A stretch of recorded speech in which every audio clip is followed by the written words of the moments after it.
ประธานประเทศเข้าร่วมพิธีเฉลิมฉลองวันไสสนาสงครามปกป้องปิตุภูมิครบรอบ 81 ปี โดยการตอบสนองตามการเชิญเชิญของพระประธานวลาดิเมียร์ปูตินประธานาธิบดีแห่งสหพันธ์รัสเซียพระประธานทองลุ้นศรีสุริตประธานประเทศแห่งสาธารณรัฐประชาธิปไตยประชาชนลาวได้นำพาคณะผู้แทนขั้นสูงของสาธารณรัฐประชาธิปไตยประชาชนลาวเข้าร่วมพิธีเฉลิมฉลองวันไสสนะสงครามปกป้องปิตุภูมิครบรอบ 81 ปีซึ่งได้จัดขึ้นในวันที่ 9 พฤษภาคม 2026 ที่นครหลวงมอสโกสหพันธ์รัสเซีย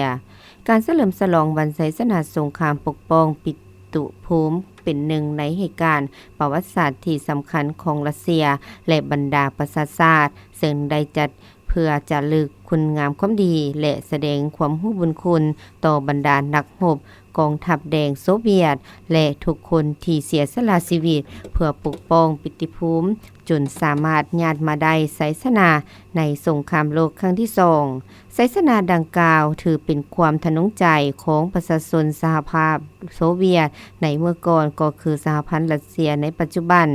การเข้าร่วมพิธีเฉลิมฉลองครั้งนี้มีบรรดา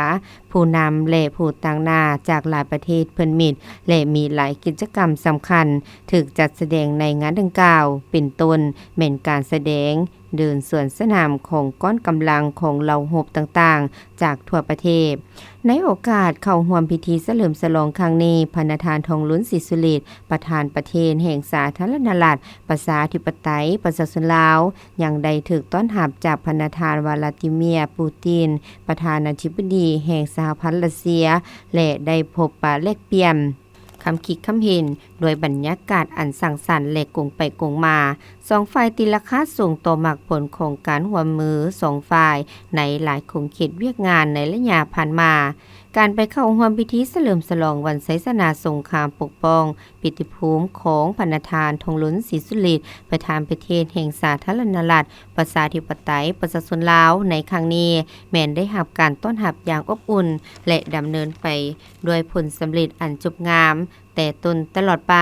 ทางได้เป็นการประกอบส่วนที่สำคัญเข้าในการเพิ่มทวีและหัดแนนสายพัวพันธ์ที่เป็นมูลเสื่ออันยาวนานระหว่างสองประเทศลาวรัสเซียให้ก้าวเข้าสู่ล่องเลิกและมีมากผลนับมือ